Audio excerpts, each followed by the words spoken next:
Samuel Hall. I was driving into Salem when I nearly hit a young man in the road. He's covered in blood. It doesn't appear to be his blood, but I can't be certain that he isn't injured. He's standing on his own, and doesn't seem in any way to be too weak to do so, but he's non-responsive. He may be in shock. Can you get someone out here, fast? He looked around and quickly gave his position as best he could.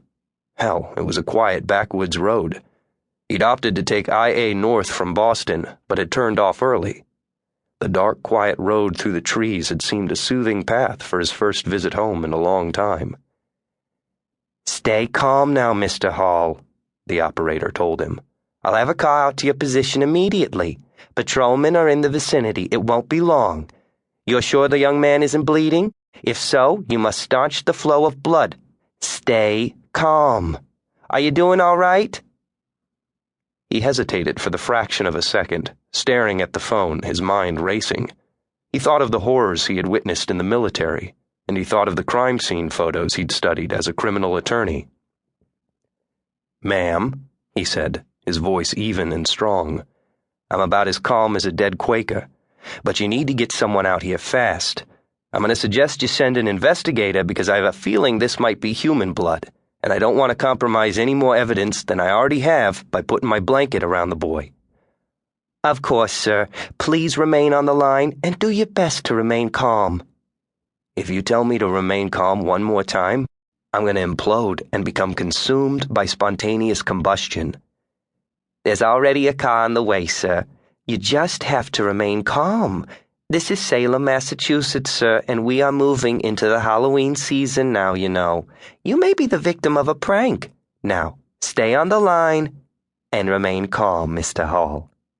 She gasped suddenly, her well-learned rhetoric failing her for a moment. "Oh, you're the Sam Hall." He heard the sound of a siren then. "They're here," is all he said. "Thanks." He hit the end icon on his phone. A patrol car pulled up on the road in front of him, and the glare of its lights met and mingled with the Jag's headlights, almost blinding him for a minute. Two uniformed officers exited from either side of the car, guns in position. "He's not armed," Sam called. He's in shock. He needs medical attention." "An ambulance is on the way," the driver called out. "And Detective Alden. I radioed him on my way out." Alden? He wondered if it was his old friend John. Puritan names still abounded here, and John Alden and he had been on the football team together. John had always wanted to be a cop, a detective, actually. He must have worked his way up through the ranks. The patrolmen walked forward, slowly holstering their guns as they saw that the shaking youth carried no weapon, and that Sam seemed non-threatening as well. "Patrolman Nathan Brewster," one said, introducing himself. "And my partner, Robert Bishop." Sam nodded. "Samuel Hall," he said, but the patrolmen were just staring at the boy. They glanced at each other uneasily. Yeah, Detective Alden's on his way. Any minute now," Brewster said, almost as an afterthought. "What's going on?" Sam asked. The two were behaving curiously. They had holstered their weapons, but appeared ready to spring for them again at any second. Neither touched the boy. Neither spoke to him. The kid was shaking harder and harder, despite the blanket Sam had set around his shoulders. Neither did the boy make any attempt to hold the blanket to his bony frame. Again, the two exchanged glances. "We're not really at liberty to say, sir." "Fine, well, I think we have to get him into a heated car or he'll die of exposure pretty soon," Sam said. True or not, he couldn't bear watching the shocked youth stare wide-eyed at nothing and shake anymore.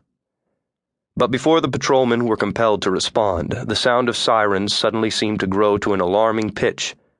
First on the scene was an unmarked car. A grim, solid-looking man of about 50 in a worn woolen coat and plaid sweater exited the driver's side of the car and strode quickly toward them. Plainclothes cop. Detective, Sam thought. He hoped it was John. And it was. But unlike the others, he didn't pull a weapon. He hurried forward, passing between the patrolman and Sam and the youth. He didn't look at Sam, but at the boy, and his expression wasn't authoritarian or harsh, but sad.